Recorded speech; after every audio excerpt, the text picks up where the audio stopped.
ñu ñëwaat foofu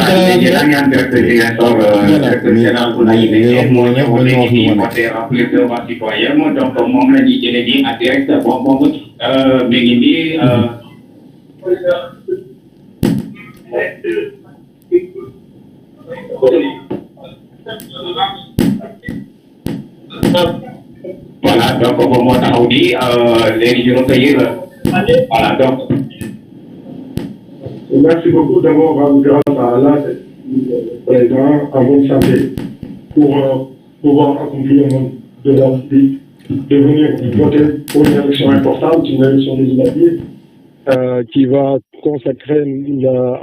en tout cas au pouvoir en place, Benno Bokk Yakaar, une majorité confortable pour mettre en œuvre le projet ambitieux que le chef de l'État est en train de dérouler partout au Sénégal, surtout en Casamance, avec les projets structurants, dont certains, j'ai la charge, les 3 aéroports internationaux, du jamais vu dans l'histoire de la Casamance, 3 aéroports internationaux. Donc, c'est pour cette majorité va permettre au président de la République de dérouler son projet. Alors, vous avez une campagne assez satisfaisante, puisque nous avons parlé directement aux populations, nous avons évité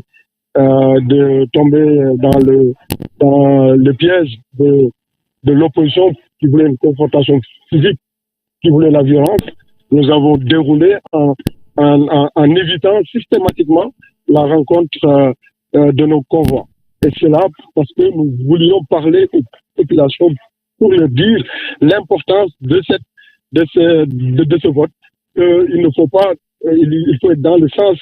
de l'émergence, et Ziguinchor aujourd'hui doit montrer au président de la République qu'il est un département qui accompagne le président dans son processus de développement du Sénégal. Vous avez évoqué l'importance de cette région pour que ça ait été émaillé par la pluie. Est-ce que vous n'avez pas oui, de sortir massivement voter, c'est d'ailleurs la raison pour laquelle j'ai pas attendu la fin de la pluie. Ziguinchor, c'est une région pluvieuse, donc nous sommes en train de prendre les dispositions pour essayer d'accompagner, mais nous espérons que la population va se mobiliser pour venir accomplir ce devoir civique. Est-ce que vous êtes content pour le support de la coalition? Oui, je voudrais également, avant de parler de ça, lancer un appel à Ousmane Sonko. Parce que j'ai entendu son interview tout à l'heure. C'est un voleur qui crie au voleur. Systématiquement, j'ai évité ces convois pendant toute la campagne. Il est venu à Russie, il a tabassé les militaires de Benno Bokk Yakaar. Il est passé à Kolda, il les a tabassés. Je n'ai pas... Il est venu m'intercepter lors de mon meeting de Bignona, ici, à l'entrée de Ziguinchor. J'ai dévié mon convoi, je suis passé par Sonacos. Je l'ai systématiquement évité jusqu'à la fin de la campagne. Mais la campagne est terminée. Aujourd'hui, je vais faire le tour de tous les bureaux de vote. On a pris nos dispositions. S'il bouge, s'il fait le chef de bandit, on va lui montrer que la force restera à la loi. Il laisse les Ziguinchorois voter, c'est les Ziguinchorois qui ont voté, qui l'ont élu maire. Il laisse les Ziguinchorois donner la majorité au président de la République pour qu'il continue son travail. Je ne veux pas qu'il commence à nous dire, oui, on a pris nos dispositions. Si vous allez derrière chez moi à Boucotte, l'immeuble de Mamoudou Bari, mon père Mamoudou Bari, est infesté par 50 éléments nervis de Dakar qui sont arrivés hier soir rien que pour saboter le bureau de vote de Boucotte. Et ça, c'est des nervis de Ousmane Sonko qui sont venus s'installer à Boucotte dans un étage qui mettent des looks chez moi. Et c'est ici, vérifiable, je dis, les journalistes, l'immeuble de Mamoudou Bari, ici à Boucotte, il y a des nervis d'Ousmane Sonko, mais je dis, s'ils bougent à Boucotte, ils ne vont pas rentrer à Dakar. J'interpelle les autorités et j'interpelle Ousmane Sonko et j'interpelle ces nervis. Parce que s'ils bougent ici à Boucotte, ils ne vont pas rentrer à Dakar.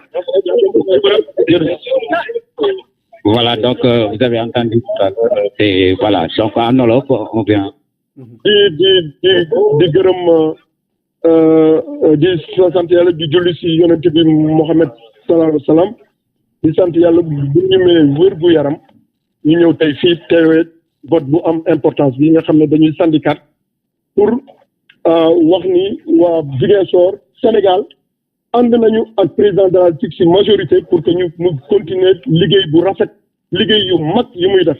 te mu boole ñu si doomu Casamance man ma yor ñetti aéroport international nga xam ne lu mati téeméeri milliards mu jox ma ko mu ne man naa ko dugal Casamance liggéey boobu pour mu continuer il faut que ñu jox ko majorité xanaa Casamance bëgg nañu ngay jël avion États-Unis ñëw dal Casamance directement doo daa Dakar loolu la ñuy yàgg ji loolu la ñuy yàgg laaj président Macky Sall jox ñu ko jox ñu ay pont jox ñu lu nekk ñun ñu war ko jàppale pour mu continuer liggéey bi loolu mooy sens si vote bi tey may ñaan ñëpp génn ci taw bi taw mi ngi taw ndox mi ngi ñëw mais na ñëpp génn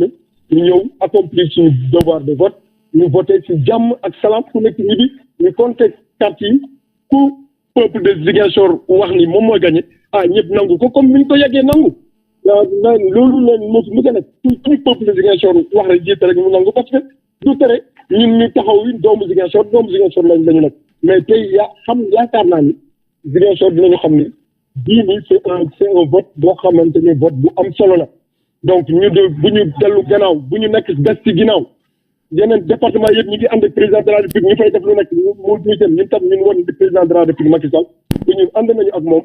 bu ñu dellu gannaaw nañ ko jox majorité comme ni ñu ko defoon 2017 ñu joxaat ko majorité confortable élire suñu ay député ñu dem continuer jàppale liggéey bi jàppale ndaw yi jàppale jigéen yi def ay projet infrastructure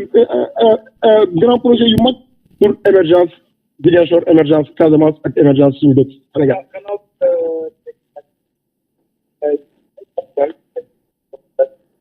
Oui parce que sànq moom dafa tàmm léegi man miin naa ko parce que tàmm naa stratégie day lu muy bëgg a def da koy jiiñ ñeneen ñi comme saay-saay na saay-saay noonu lay doxale lu muy bëgg a def da koy jiiñ ñeneen ñi campagne bi bu mu ko commencé ba tey ñëpp xam nañu ni man fii ragaluma confronté Ousmane Sonko mais dama daw day éviter ñu daje si campagne bi parce que damay bañ mu utiliser ko comme victime mu ne pour population yi ñu ne way yéen yaa ngeen nguur yaa ngeen di jaay doole yaa ngeen di kii noonu loolu ma éviter fu mu jaar ma jaar fële barki dëmb dama ñëw aussi war a commencé ma ñëw wàcc war a commencé 15 heures ñu ne ma Ousmane Sonko mi ngi nekk 15 heures aussi ma toog xaar ko aéroport 15 heures ba 18 heures mu génn aussi ma perdre 3 heures de campagne ma doog a commencé ci sama campagne mais loolu comme sama nit ñi convoqué naa leen à 16 heures mu romb sama nit ñi ñu dóor sama nit ñi ñu gaañ waa Benno Bokk Yaakaar waxuma ko dara Ziguinchor mu ñëw fii pour di ma wut ma koy éviter ba campagne bi jeex ci jàmm ak salaam mais tey nag du jour yi campagne tey jour yi vote la c'est un devoir civique et citoyen man je vais sécuriser le vote des Ziguinchorois tey man j'ai décidé de sécuriser le vote des Ziguinchorois